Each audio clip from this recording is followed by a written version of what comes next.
Bonjour à tous mes frères et à toutes mes sœurs du monde, d'Afrique et d'ailleurs.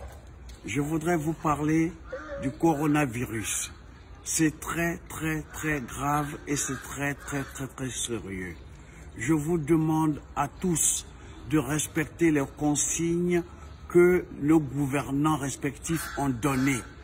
Parce qu'ils sont comme vous et moi. Ils ne sont pas assez informés. Personne n'a de médicaments. Les médecins qui doivent nous soigner sont désespérés. Il y a plus de 2 milliards de personnes confinées.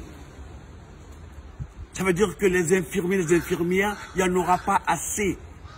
Et pour le moment, ceux qui prétendent avoir des médicaments, ceux sur qui on compte sont en train de se discuter. Alors, je vais vous dire ceci, mes frères et mes sœurs. Ils ont dit, si tu veux tousser, tu fais comme ça. Tu tousses. Si tu veux éternuer, tu fais comme ça. Et tu éternues. Et si tu dois te moucher, prends un papier et tu te mouches et après tu essuies. Si tu as une poubelle, tu mets là-dedans. Mon frère, si tu as un masque, porte-le. Si tu n'as pas de masque, c'est pas grave. Si tu as des gants, ok, porte-les. Ok, en attendant qu'ils finissent de discuter entre eux. Parce que même eux, ils ne connaissent pas. Parce que c'est une première mondiale. Je vais vous dire la vérité. C'est une guerre biologique. À la guerre comme à la guerre. On ne va pas dire que l'autre, on l'écoute parce que c'est l'autorité. Mais l'autorité ne maîtrise plus la situation. À nous de venir à l'aide aux uns et aux autres et voire même aux autorités. Vous me comprenez? Et je voudrais surtout que nous encourageons ces mains invisibles qui travaillent, qui sont au front, en première ligne. Les infirmières, les nettoyeurs des salles, ceux qui vont nettoyer les rues, la police, la gendarmerie, les militaires qui sont au front, eux aussi ont des familles. Eux aussi peuvent tomber malades. Et puis donc quand on nous dit d'être disciplinés et de rester en place, c'est pour les aider à nous aider. Je vous en prie. Ok?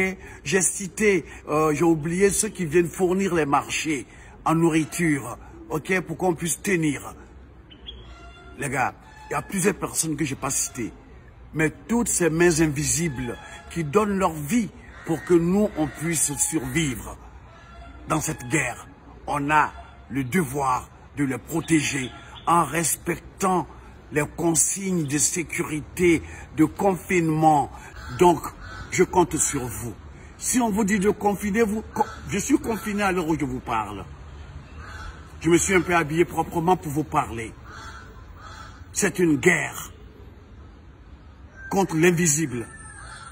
Ceux qui ont la foi, qui sont des croyants, priez. Envoyez des vibrations positives. Ne paniquons pas, n'ayons pas peur, ne nous stressons pas.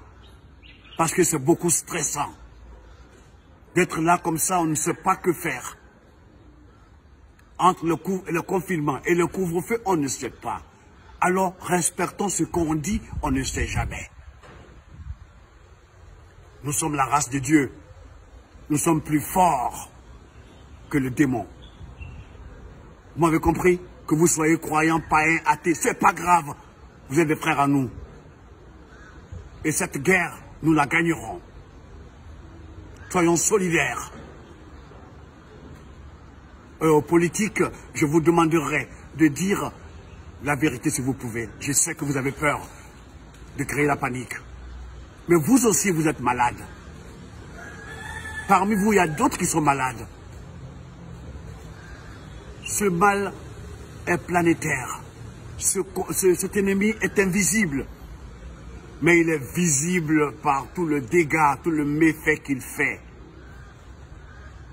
Alors, je vous demande du fond de mon cœur, peut-être que je ne serai pas là demain. Manu Dibango, le grand frère, est parti. D'autres sont partis. Des milliers sont partis. Et je voudrais que ceux qui vont suivre les consignes qui pourraient s'avérer efficaces pourront peut-être témoigner de notre passage sur terre. Je compte sur vous. Ok?